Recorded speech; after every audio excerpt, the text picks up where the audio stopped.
Hello दोस्तों, कैसे हो। आशा करता हूँ अच्छे और स्वस्थ होंगे। दोस्तों, आज के इस वीडियो में हम लोग पढ़ने वाले हैं कि गुणनखंड विधि द्वारा वर्गमूल कैसे निकालते हैं। जी हाँ दोस्तों, आप तो बिल्कुल सही सुन रहे हैं। आज हम लोग गुणनखंड विधि द्वारा वर्गमूल ज्ञात करना सीखेंगे। जी हाँ दोस्तों, इस वीडियो को पूरा देखने के बाद आप लोग बहुत ही आसानी से किसी भी संख्या का वर्गमूल निकाल पाएंगे। कब निकाल पाएंगे दोस्तों? जब इस वीडियो को पूरा देखेंगे तब निकाल पाएंगे। चलते हैं दोस्तों, हम लोग बिना देरी किए गुणनखंड विधि द्वारा वर्गमूल कैसे निकालते हैं उसको सीखते हैं। तो चलते हैं दोस्तों क्वेश्चन पर। तो दोस्तों यहाँ पर हमने क्वेश्चन लिया है कि 729 का वर्गमूल ज्ञात कीजिए। क्या कह रहा है दोस्तों क्वेश्चन में कि 729 का वर्गमूल ज्ञात करना है। दोस्तों किस विधि से हमको ज्ञात करना है? गुणनखंड विधि द्वारा। दोस्तों वर्गमूल दो विधि से निकाला जाता है। एक तो हमारा गुणनखंड विधि द्वारा होता है और दूसरा हमारा होता है भाग विधि द्वारा। ठीक है, तो इस वीडियो में हम लोग दोस्तों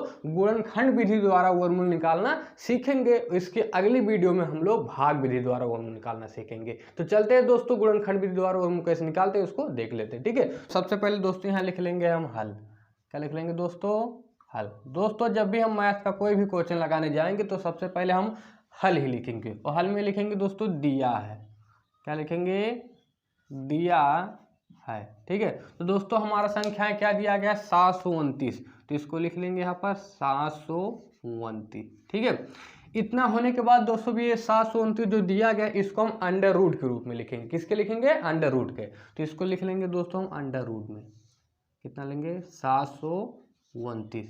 क्योंकि दोस्तों जब भी हम वर्गमूल या घनमूल निकालते हैं तो जो भी संख्या हमारा दोस्तों दिया रहता है उसको हम अंडर रूट के रूप में लिखेंगे। दोस्तों जब तक हम अंडर रूट के रूप में वो संख्या नहीं लिखेंगे तब तक हमारा वो क्वेश्चन दोस्तों गलत माना जाएगा, सही हमारा वो नहीं माना जाएगा। क्योंकि दोस्तों जब भी वर्गमूल घनमूल निकालने का एक तरीका होता है, जो संख्या दिया उसको अंडर रूट के रूप में लिख लो। ठीक है, तो दिया गया था दोस्तों हमारा 729, तो उसको हम अंडर रूट के रूप में लिख लिए।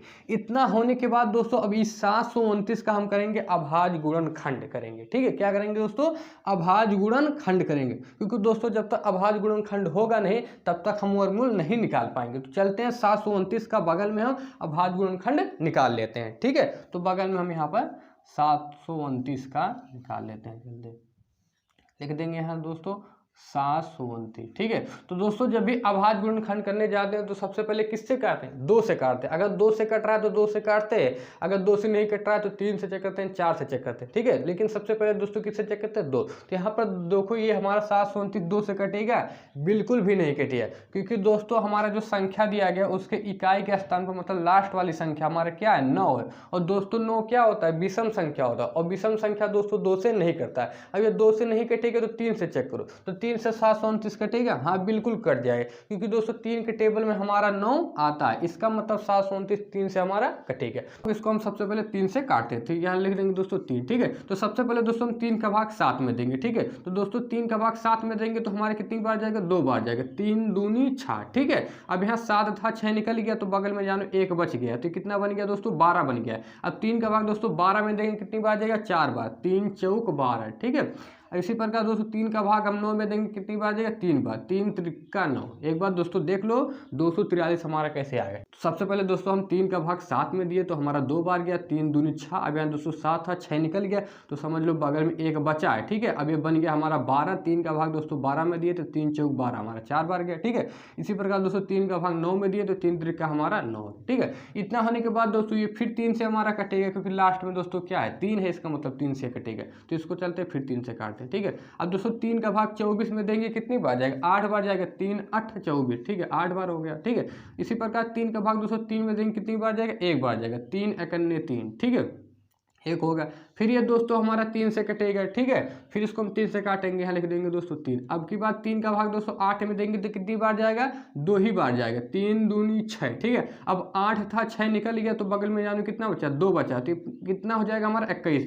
देखो जैसे यहाँ पर 1 है और 3 दूनी 6, 8 में से 6 निकल गया, 2 बचा है तो ये कितना बन जाएगा? हमारा 21 बन जाएगा। अब 3 का भाग 21 में देंगे कितनी बार जाएगा? 7 बार जाएगा। 3 7 21। ठीक है, इतना होने के बाद फिर ये दोस्तों 3 से कटेगा, क्योंकि 27 हो और 3 के टेबल में 27 आता है, इसको हम 3 से फिर काटते हैं। ठीक है, अब 3 का भाग दोस्तों हम 27 में देंगे, कितनी बार जाएगा, 9 बार जाएगा, 3 9 27। ठीक है, अब ये 9 आ गया, 9 तो सभी को पता है कि 3 से कटेगा, फिर ये 3 से काट लेंगे। अब 3 का भाग दोस्तों 9 में देंगे, कितनी बार जाएगा, 3 बार जाएगा, 3 त्रिका 9। ठीक है, इतना होने के बाद फिर ये दोस्तों 3 से कटेगा। दोस्तों जब तक नीचे हमारा 1 नहीं आ जाएगा तब तक हम काटते जाएंगे। तो दोस्तों नीचे हमारा 1 अभी नहीं आया, इसका मतलब आगे और लगाना है। फिर इसको दोस्तों 3 से काटेंगे, यहाँ लिख देंगे दोस्तों 3। अब 3 का भाग दोस्तों 3 में देंगे, कितनी बार जाएगा, 1 बार जाएगा, 3 एकन्ने 3। अब देखो फिलहाल हमारा यहाँ 1 आ गया। दोस्तों जब हमारा यहाँ पर 1 आ जाता है तो यहीं पर हम रुक जाते हैं। ठीक है, इतना होने के बाद दोस्तों ये जो हमारा संख्या दिया गया, अब इसको हम अंडर रूट के रूप में यहाँ पर सजा लेते हैं। ठीक है, यहाँ बराबर का चिन्ह लगाएंगे, उसको बड़ा वाला हम अंडर रूट बना लेंगे। ठीक है, क्योंकि इसी का कर रहे हैं 729 का, तो 729 का जब अभाज्य गुणनखंड किया तो हमको क्या मिला, 3 कितनी बार मिला, 1 2 3 4 5 6। अब इसी अंडर रूट के रूप में हम इन संख्याओं को लिख देंगे। ठीक है, तो 3 कितनी बार है दोस्तों, 6 बार, तो लिख देंगे यहाँ दोस्तों 3 गुणे 3 गुणे 3 गुणे 3, उसके बाद 3 गुणे 3। ठीक है, 6 बार हमने लिख दिया, 1 2 3 4 5 6। ठीक है, इतना होने के बाद दोस्तों अब फिर देखते हैं हमसे क्या पूछ रहा है, वर्गमूल पूछा। और दोस्तों जब भी वर्गमूल पूछता है तो 2 2 का जोड़ा बनाते हैं, और जब भी घनमूल पूछता है तो हम 3 3 का जोड़ा बनाते हैं। तो हमसे क्या दोस्तों पूछ रहा है, वर्गमूल ज्ञात करने के लिए पूछा है। इसका मतलब कितनी कितनी का जोड़ा बनाएंगे दोस्तों, 2 2 का जोड़ा बनाएंगे। और दोस्तों जोड़ा बनाने का एक कंडीशन होता है, दोनों जगह वही संख्या रहेगा तभी जोड़ा हमारा बनेगा। ठीक है, जैसे दोस्तों यहाँ अगर 4 है और यहाँ भी 4 है तो इसका जोड़ा दोस्तों हमारा ऐसे बन जाएगा। लेकिन दोस्तों यहाँ 4 है और यहाँ पर 3 है तो इसका जोड़ा नहीं बनेगा, क्योंकि दोस्तों सेम संख्या नहीं है। जब तक सेम संख्या नहीं रहेगा तब तक हमारा जोड़ा नहीं बनेगा। ठीक है, तो चलते इसमें चेक करते हैं किसका किसका जोड़ा बनता है और किसका किसका जोड़ा नहीं बनता है। तो दोस्तों जोड़ा बनाएंगे तो 2 2 संख्या को उठाएंगे, नहीं तो इसे 3 संख्या को उठा लो।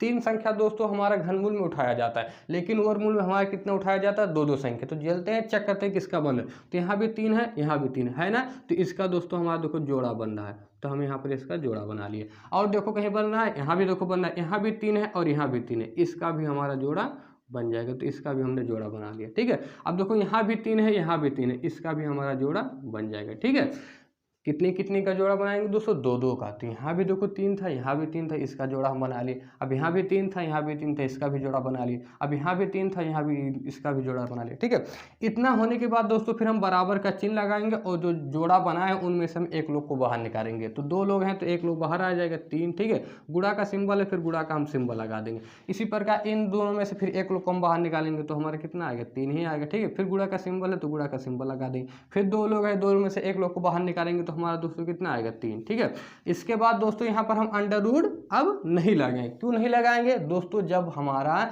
अंडर रूट में जो भी संख्या दिया रहता है सभी का अगर जोड़ा बन जाता है, अंडर रूट में कोई संख्या नहीं बचता है, तो हमारा अंडर रूट क्या हो जाता है, गायब हो जाता है। अगर यहाँ पर हम अंडर रूट ऐसे लगा दिए तो क्वेश्चन हमारा गलत हो जाए, क्योंकि दोस्तों जब भी हमारा अंडर रूट में जो संख्या दिया रहता है सभी का जोड़ा बन जाता है, उसके अंदर कोई भी संख्या नहीं बचता है, तो हमारा ये अंडर रूट क्या हो जाता है, गायब हो जाता है। इसलिए दोस्तों हम यहाँ नहीं लगाएं। यहाँ देखो दोस्तों सभी का जोड़ा बन गया, देखो 3 3, इसका भी बन गया, इसका भी बन गया, इसका भी बन गया। तो अंदर दोस्तों कुछ भी संख्या बच रहा है तो कुछ भी नहीं बच रहा। और दोस्तों जब भी अंडर रूट के अंदर कोई भी संख्या नहीं बचता है तो हमारा अंडर रूट गायब हो जाता है। तो हमने यहाँ पर सभी का जोड़ा बनाया, अंदर कुछ बच ही नहीं रहा था, इसलिए हम यहाँ पर अंडर रूट गायब कर दिया, अंडर रूट नहीं लगाए। ठीक है, इतना होने के बाद दोस्तों अब इसका हम गुणा कराएंगे। गुणा कराने पर जितना आएगा वही हमारा आंसर भी हो जाएगा। ठीक है, तो दोस्तों 3 त्रिक का हमारा कितना हो जाएगा, 9, और 9 त्रिक दोस्तों हमारा कितना हो जाएगा, 27।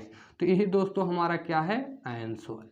क्या है दोस्तों, आंसर है। जब दोस्तों हम 729 का वर्गमूल ज्ञात करेंगे तो हमारा उत्तर दोस्तों कितना आएगा, 27 आएगा। अब दोस्तों इसको अच्छे से लिख लेते हैं। तो यहाँ लिखेंगे दोस्तों अतः, क्या लिख लेंगे दोस्तों, अतः 729 का, क्या दोस्तों, 729 का वर्गमूल